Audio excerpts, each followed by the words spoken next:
Good afternoon, media class. My name is Joe Salcedo. And my name is Leigha Bopp.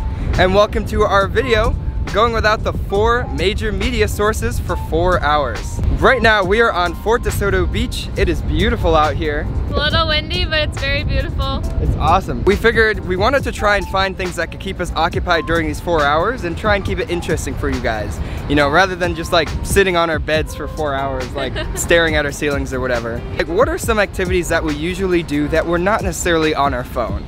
And obviously we can't really do classes, you know, because a lot of classes are on Zoom or homework, things like that. A lot of things you do in nature don't necessarily rely on media communication or things like that. So we figured, why not go to the beach, spend some time outside, and just enjoy life as we know it without having to be on social media or worry about my phone, or hopefully nobody needs to get in contact with me because my phone is turned off right now. I don't even have it. Me too. So Leigha, what were the 4 major things that we gave up for this 4 hours? Okay, so we gave up our phones, TV, our iPads, and our laptops. And I have to say, we noticed pretty much immediate challenges, like as soon as we gave these up. I mean, I know the first one was navigation. Like, yeah, for sure. And we couldn't listen to music in the car. Yep. It's fine. We're gonna have to use the radio for the first time in like forever. I don't even know what radio stations are down here in Florida. It's beautiful, and we're really lucky to have like such easy access to the beach. And we're really lucky that Joe was like nice enough to drive us here. Of course, of course. Have a fun day. Let's do some swimming. Let's enjoy the day, and we'll answer the questions as we go along.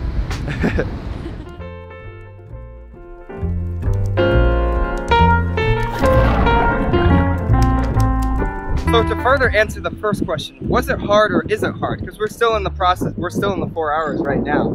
It hasn't been that hard so far. Just, you know, navigation and things to get around was one of the trickiest parts.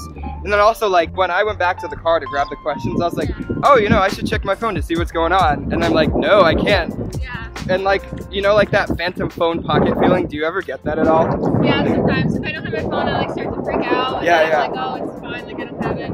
And even when we entered Fort DeSoto, like there was a $5 fee. And I was like, oh, Joe, let me like Venmo you like a few bucks. And I like, it's like, oh, I can't. So like, Big wave.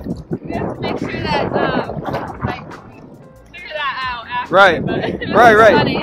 It's just normal things that are just within your daily life. So our next stop is going to be going to get some food, and I think the main struggle right now is we don't have a GPS, and we're going downtown St. Pete, so we're just going to drive around till we see something that we like. Yep. We spent about 3 hours at the beach. We had a lot of fun, just like wading in the water, and it was very beautiful. So yeah, it was great. Anything else? It's just like, it's so strange. Like literally, we don't know where we're going because GPS. I haven't really spent too much time in Florida, only like about 1.5 years, so I pretty much use my GPS to get anywhere. Like right now, I'm just gonna guess what the exit is, guess what street it is, and hopefully we'll get there on time.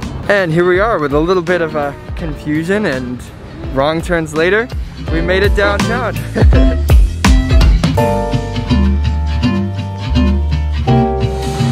So to answer the questions more exactly, to what extent was this easy or difficult?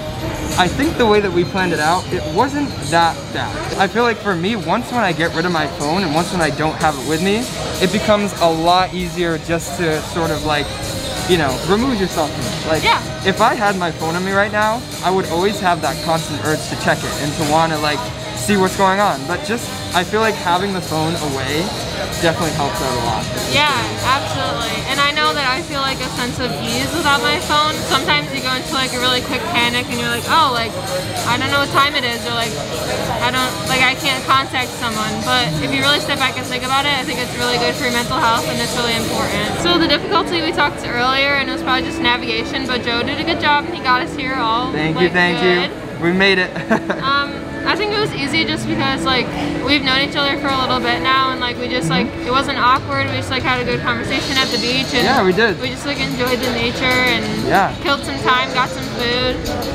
I would almost say too, I feel like our conversation was almost like maybe even deeper because there wasn't that interruption of like, you know, checking your phone and then jump back in. Like we were just swimming in the water, relaxing on the beach, just having, you know, talking to each other. Like it was like kind of like I said, it was just in the present moment, which is really cool. I just noticed like I don't have that urge to be checking my phone, and I just feel like I'm living in the present moment, and I think that it was really nice to just have a detox and like only focus on you know, if I'm gonna step on a stingray at the beach or something. What does this tell you about the impact of media generally? Hey folks, we have 2 registers open if you're ready to order 1 or 2. Kevin, got 2 registers open. I know that this generation is extremely dependent on media, and not to discredit it, I think that it's very important, but I do encourage anyone who has the time and the ability to just put your phone on airplane mode and simply use it for maybe a picture here and there and just really capture the moment and, you know, learn something about yourself. Yeah, I agree. I think definitely this just really emphasizes how dependent and interconnected we are on the media and also the companies too. I mean, we talked about last class or the first class about how Google and these big companies, they're so huge and they have so many different services that we rely on each and every day. And it's just, you know, for example with the GPS and the Spotify and navigating and Apple connecting. Pay. It's the little things that add up and the little things that are just sort of engraved in our daily life. And I think that's something that I would like that I took out of this is I'm gonna try and be a little more, you know, independent myself instead of having to navigate somewhere. I'll just learn how to get there and stuff like that. Because who knows if cell service goes down, if your phone dies or something like that, you could be in a sticky situation. So yeah. I think it's a great experiment. It's cool. Let's eat. Let's eat. Time to eat some quesadillas. That concludes our 4-hour challenge. It's actually a different day. We forgot to shoot the outro on that part. So we had to rush to class, but we hope you enjoyed it. Any last thoughts? Thank you for watching, and it was a really interesting challenge to do together. Perfect. Thanks for watching. Be sure to subscribe, and we'll see you next time.